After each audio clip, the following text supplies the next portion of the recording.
광야 40년은 이스라엘 백성을 하나님의 자녀로 양육하기 위한 연단의 시간이었습니다. 이 신명기, 구약성경 신명기 8장 2절이네요. 8장 2절에 보면은 이런 말씀이 기록되어 있습니다. 너를 낮추시며 너를 시험하사. 나를 낮추시는 하나님, 겸손을 배우게 하시는 하나님을 말합니다. 이스라엘은 교만했습니다. 출애굽하고 홍해를 건너고 험한 광야를 통과한 것이 자기 자신의 힘인 것처럼 생각을 한 거죠. 하나님의 역사하심을 잊어버리고 하나님께서 모든 것을 하신 것인데 하나님이 낮에는 구름기둥으로 밤에는 불기둥으로 역사하신 것을 잊어버리고 태산 같은 문제 앞에서 절망하는 모습을 보이는 교만한 모습을 하나님께 보이고 맙니다. 이 성경에서 교만한 자의 모습을 보면 믿지 않고 듣지 않고 고집이 센 거야. 고집이 세다. 그리고 거역하기를 좋아하고 하나님을 대적한다. 그래서 사람들 앞에서 자기를 내세우고 회개하지 않는 사람, 이런 사람이 교만한 사람이라는 것입니다. 교만한 사람은 잠시는 겸손해질 수 있지만 다시 또 교만해집니다. 잘못해서 자신감이 지나쳐서 교만에 빠지면 이 독선과 독단으로 인해서 올바른 판단을 못하게 되는 것이 인간의 모습인데, 그게 뭐냐면 우리가 잘 아는 사울왕이 그랬던 거죠. 사울왕. 그러니까 사울왕의 결국은 죽고 망한 거죠. 죽고 망했다. 그래서 사망이라는 뜻이 죽을 사자, 망할 망자. 그래서 사망이라는 것이 죽고 망한다는 거예요. 죽고 망한다. 벼는 익을수록 고개를 숙인다, 이런 말이 있는데, 이 생각이 많은 사람일수록 교만하지 않고 겸손하다, 이런 프로버브입니다. 속담. 이런 말도 있습니다. 벼슬은 높이고 뜻은 낮추라. 그러니까 이게 지위가 높을수록 겸손해야 된다는 말인데, 흔히 이제 신학대학원에서 이제 교육을 받을 때 학생 때는 겸손한 자세로 무엇이든지 배우고 무엇이든지 순종하려고 하는데 목사 한 수를 딱 받았다.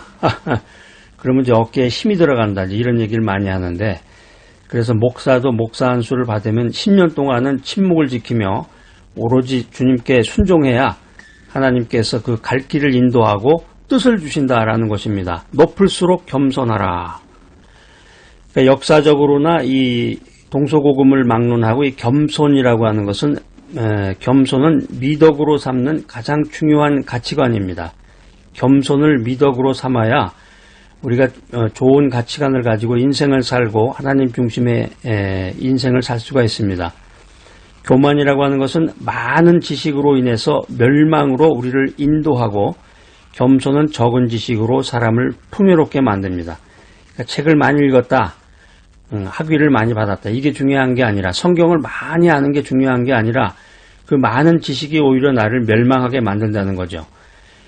그래서 기도 많이 하시던 권사님이 신학교에 입학을 해서 좀 더 주님을 알고 좀 더 성경을 알기 위해서 신학교에 입학을 했는데, 오히려 신학교에서 공부하는 그 내용을 가지고 교만하게 됐다는 거죠.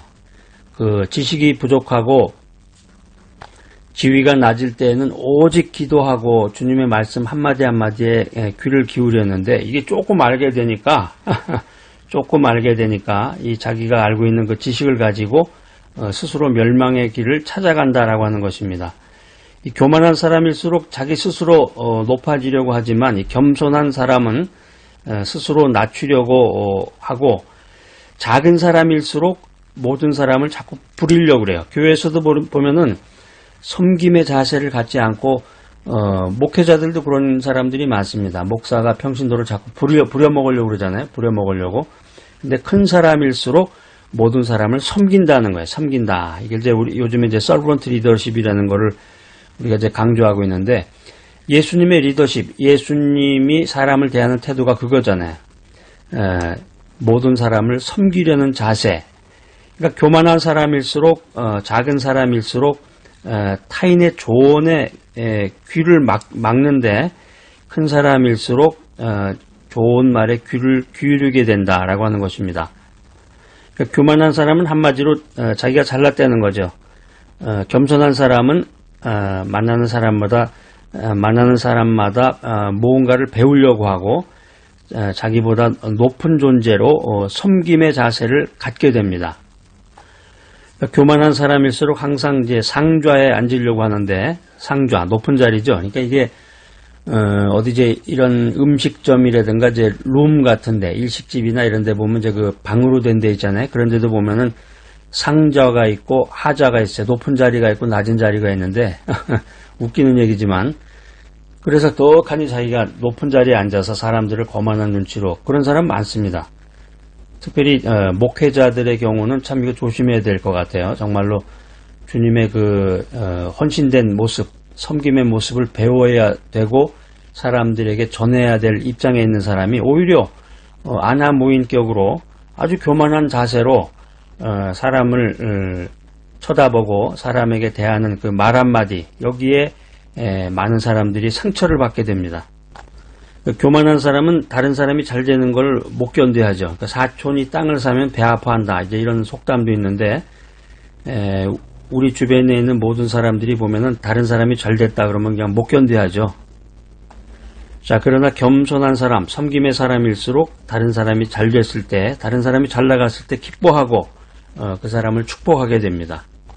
자, 더 중요한 게 하나 있는데, 교만한 사람은 다른 사람의 그 실수에 아주 냉철합니다. 잘못된 거 하나만 나타나도 그냥 불호령 같은 그런 눈초리로 그 사람을 쳐다보게 되는데, 겸손한 사람일수록 다른 사람의 그 만 가지 단점보다도 한 가지 장점을 크게 보고 그의 가능성을 발견해주고 사랑으로 일으켜서 세워준다는 거죠. 그러니까 우리가 믿음 생활, 신앙 생활하면서 주의해야 될 점 중에 하나가 그 시기 질투예요. 자신도 모르게 자신의 그 본능이 자기를 그 시기와 질투의 그 장소로 자기를 자꾸 인도하는 거예요. 시기 질투하고 배 아파하고. 그렇지만 겸손한 사람, 하나님 중심으로 인생을 살아가는 사람은 자꾸 격려하고 칭찬해 준단 말이에요. 그 사람 말 속에 말과 태도에서 모든 게 다 드러나요. 보면 말과 태도에서 말하는 거를 들어보고 그 사람의 그 태도나 제스처를 보면은 그 사람의 그 믿음의 수준을 바로 알 수가 있습니다. 하나님을 향한 절대적인 신앙은 겸손이다. 믿음 생활에서 첫 번째 덕목이 무엇입니까? 이렇게 물어본다 그러면 그건 바로 겸손입니다. 믿음 생활에 있어서 가장 중요한 첫 번째 덕목은 겸손이다. 두 번째도 겸손이다. 마지막 세 번째가 있다 그러면 그것도 역시 겸손이다라고 하는 것입니다. 그러니까 우리가 높은 지위에 처할수록 더욱더 겸손한 자세로 인생을 걸어가야 되겠습니다. 하나님 한 분으로 만족하라. 하나님 한 분으로 만족하라.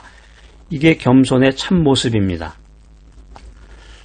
그래서 대개 보면 이제 구약에 나오는 그 중요한 사건이나 중요한 메시지가 신약에도 연결해가지고 그 자매구절이라고 그러는데, 구약에서 이야기했던 것을 신약에서 설명하는 경우가 많아요. 그래서 오늘 신명기에 대한 그 중요한 내용을 베드로전서 1장 7절에서 자세하게 설명하고 있습니다. 여러분 그 베드로전서 찾으셔가지고 1장 7절 말씀 이렇게 언더라인을 좀 이렇게 그어놓으셔야 돼요. 언더라인도 예전에 그 뭐 3색 볼펜, 5색 볼펜 그래서 색깔이 나오는 그런 볼펜들도 있었는데 이렇게 자를 대고 반듯하게 긋는 분도 있고, 하여튼 여러분 취향에 따라서 그 색깔별로 이렇게 해가지고 여러분들이 그 한눈에 한 번에 성경이 쫙 이렇게 눈에 보일 수 있도록 여러분들이 그런 성경 공부나 성경 읽는 그런 방법도 좀 개발을 하면 좋겠습니다. 이 베드로전서 1장 7절에 보면은 하나님은 광야 생활의 고통을 통해서 이스라엘 백성들의 교만을 제거하려고 하셨다는 거죠. 교만한 사람을 광야의 고통으로 그 쇠를, 금덩어리 같은 그런 쇠덩어리를 그 용광로 속에 집어넣으면 그 불순물이 제거가 되잖아요. 그렇듯이 교만한 사람을 광야에 집어넣어버리면 그 광야 생활의 고통을 통해서 교만이 제거가 된다. 그래서 겸손하고 거룩한 하나님의 백성으로 성숙이 된다라는 거죠. 이게 베드로전서 1장 7절에 나와 있는 아주 귀한 말씀입니다. 자, 그래서 우리가 인생 살아가면서 시련이 닥쳤다. 시련을 맞이하게 되었다. 고난 가운데 처해지게 됐다. 우리에게 닥쳐오는 이 시련이라고 하는 것은 하나님이 우리들을 하나님의 온전한 자녀로 양육하기 위한 연단의 과정이다. 이거를 깨달아야 되겠습니다. 신약성경 고린도 후서 12장 7절에서 9절에 보면은 또 구약의 그 신명기 있었던 내용들을 또 부연해서 자세히 설명하고 있는데, 우리가 인생길에서 광야와 같은 시련을 만났을 때 이것을 하나님의 간섭이라고 생각을 하고 그 과정을 인내로 잘 통과함으로써 자기 자신을 성숙시키는 이런 놀라운 기회로 삼는 여러분 모두가 되시기를 바랍니다.